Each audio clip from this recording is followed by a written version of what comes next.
Hello everyone. Today we are going to talk about a very important part of CKD patient management, that is diet in patients with chronic kidney disease.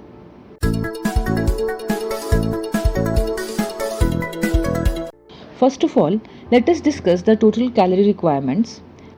The guidelines recommend that these patients should consume a total of 25 to 35 kilocalories per kg per day. Out of the total calories, the 50 to 60% of the dietary intake should comprise of carbohydrate, 15 to 20% should comprise of proteins, while 25 to 35% of the dietary intake should be composed of fats. Among fats, the saturated fat intake should be less than 7%. Now, talking about some of the important facts related to the carbohydrate intake in these patients. One should prefer less processed foods, that is more of starchy foods. Some of the examples being whole grains including brown rice, whole wheat bread, pasta, oats or the barley. Whole grain carbohydrate sources contain more of vitamins and dietary fibers that are lesser in the refined carbohydrates. Fiber is important for reducing the gut transit time, which reduces the intestinal potassium absorption and reduce cholesterol. Also, this leads to decrease in the gut toxins and supports a healthy gut microbiota.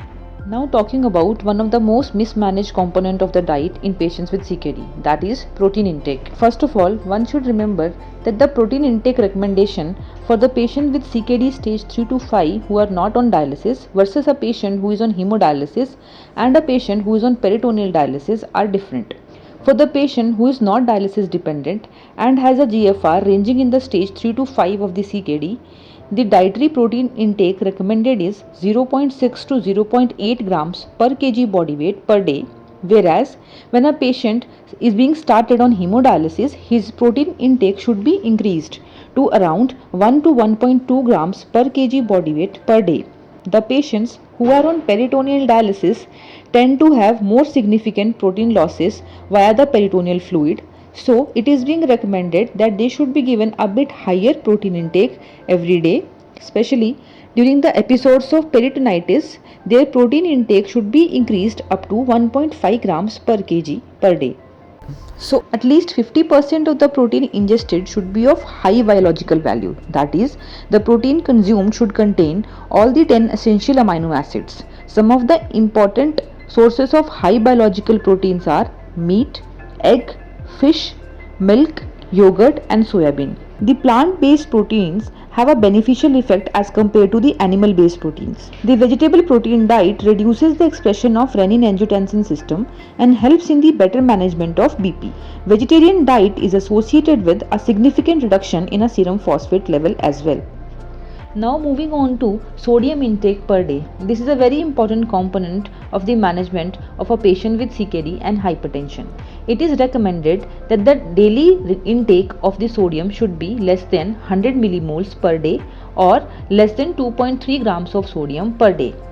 This equates to almost half teaspoon of sodium per day. So one should take care of not taking any ketchups, chutneys or pickles along with the food. Adhering to this recommendation helps in the better management of blood pressure and volume control.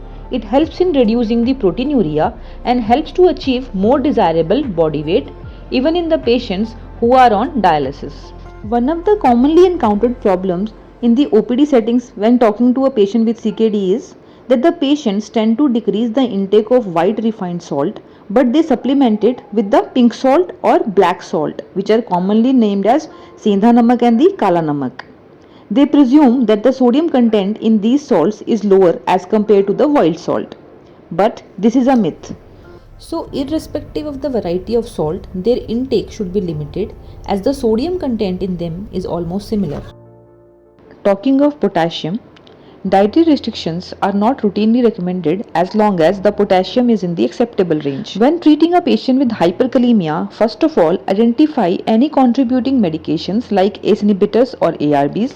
If the hyperkalemia cannot be reversed even after stopping of the implicated medication, the next step is to identify the most important dietary source of potassium. Some of the foods which are rich in the potassium are coconut water, lemon, banana, citrus fruits, green leafy vegetables, fruit juices and raw tomatoes. Talking about micronutrients, one should consider supplementation with the multivitamins, including all the water soluble vitamins and trace elements, especially after a session of hemodialysis. Do not routinely supplement with the folic acid. Consider supplementation with the vitamin C only when there is a risk of deficiency. Do not routinely supplement vitamin A or E as there is a high risk of toxicity. Do not routinely supplement with the selenium or zinc because there is no evidence of any reduction in the inflammatory markers by supplementing these elements.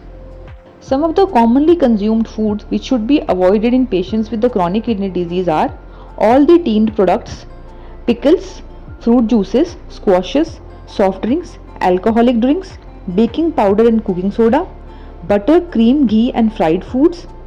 Certain vegetables like green leafy vegetables should be avoided when the potassium is in the higher range. The foods which are allowed to be eaten are vegetables like mint, carrot, radish, onion, beetroots, fruits like apple, guava, papaya, non-protein cereals like corn flour, custard powder, sago and fresh corn.